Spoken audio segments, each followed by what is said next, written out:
Bhojpuri industry में आप सभी लोग के स्टेज शो करते हुए देखे होंगे। बात करें खेसारी लाल हवा में ठूस ठूस के जाके बैठ जाना या प्रमोद प्रेमी ए साउंड को साचो में जोड़ा नहीं या कल्लू या पका लिखल बा तो निकाल लो तो या रितेश पांडे कि गोरी तोहर चुनरी बा करिया हो या पवन सिंह।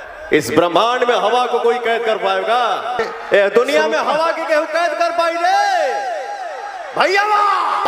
इन सभी लोग को स्टेज शो करते हैं, आप देखे भी होंगे। लेकिन एक सुपरस्टार ऐसा है भोजपुरी के जिसका गाना बहुत चलता है, बहुत चलता है, बहुत चलता है, जिसका 500 से लेकर 600 मिलियन तक गाना चलता है, लेकिन वो स्टेज शो नहीं करता, जिसका नाम है नीलकमल सिंह।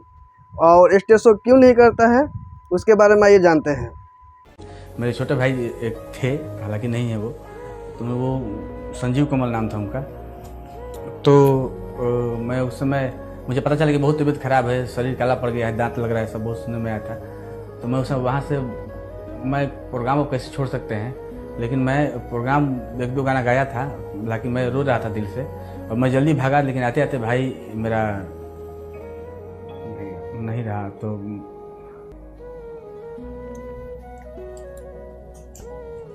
सॉरी यार, माफ़ करना मुझे नीलकमल, माफ़ करना, लेकिन आप बहुत अच्छे इंसान हैं। इस वीडियो को दूर दूर तक शेयर करें और सभी को जानकारी दें। जी धन्यवाद।